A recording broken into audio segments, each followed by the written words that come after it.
Boa noite, me chamo Márcia e tenho um relato que aconteceu comigo que foi uma das coisas mais apavorantes que eu já vivenciei. Nas férias, eu sempre vou para a fazenda do namorado da minha tia, lá em Minas Gerais. Ele, a minha tia e os meus primos moram lá. A família do namorado da minha tia tem aquela fazenda desde o final do século XIX.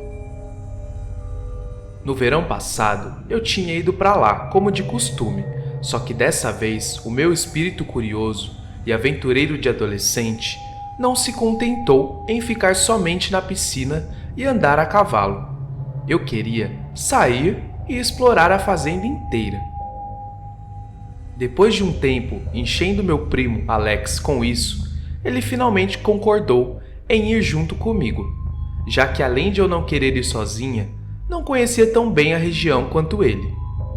Nós saímos de manhã, um pouco depois do café, e fomos dar umas voltas.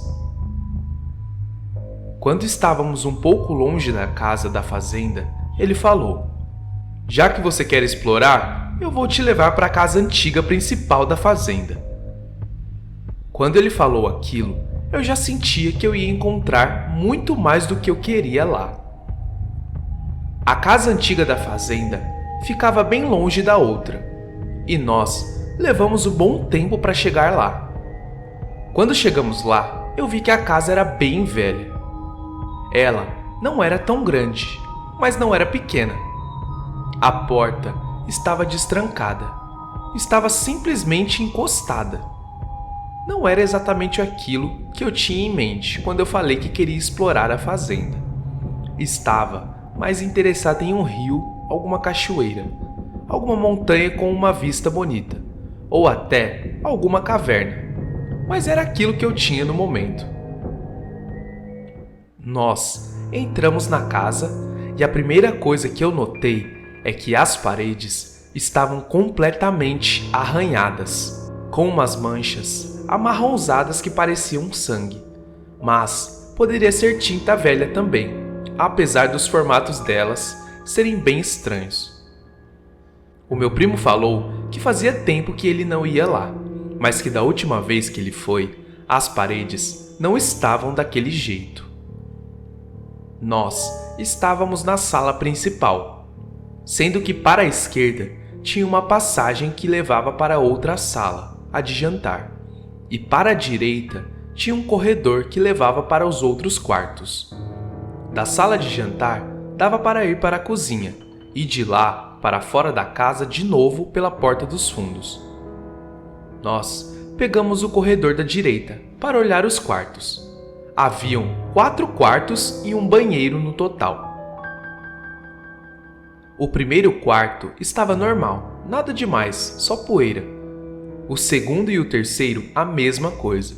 Então, fomos ver o quarto, o maior de todos. Quando entramos, eu senti uma brisa fria e um pouco de frio, mesmo a casa estando bem quente e abafada. Nesse quarto tinha um armário e nós fomos ver o que tinha dentro dele. Abrimos a porta e nada. Então eu ouvi o som de passos vindo do corredor. Eu agarrei o braço do meu primo e olhei para a porta. Os passos chegaram perto e pararam na frente da porta, mas não apareceu ninguém.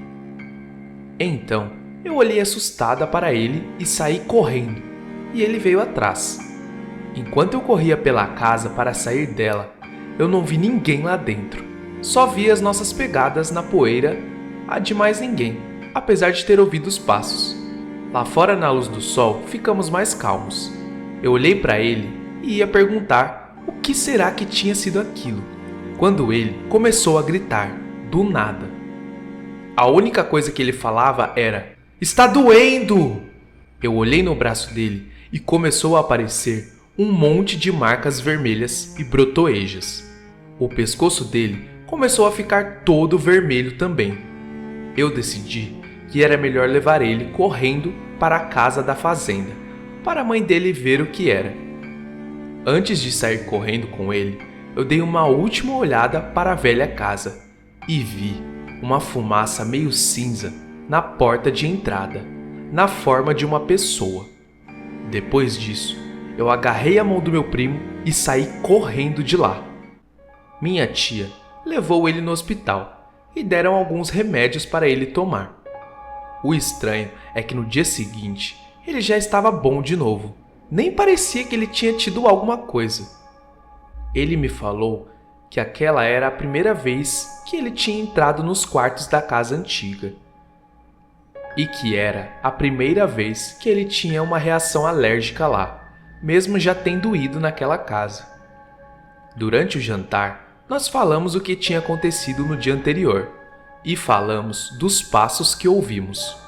O namorado da minha tia ficou preocupado, achando que podia ter alguém morando lá escondido, já que isso não era tão incomum de acontecer por lá.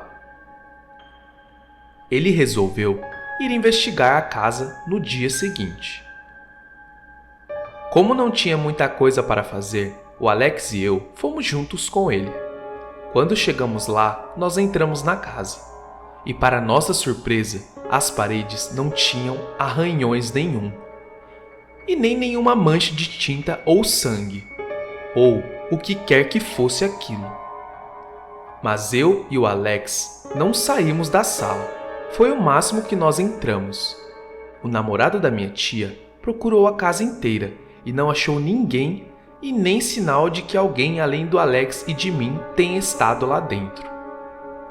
Nós fomos embora de lá e nem o Alex e nem eu voltamos lá novamente.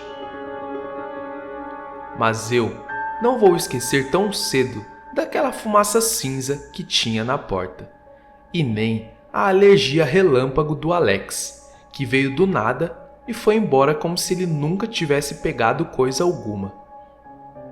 Isso serviu de lição para mim, mostrando que visitar lugares desconhecidos e principalmente antigos pode ser perigoso, além de ter surpresas desagradáveis que rondam nessas noites escuras.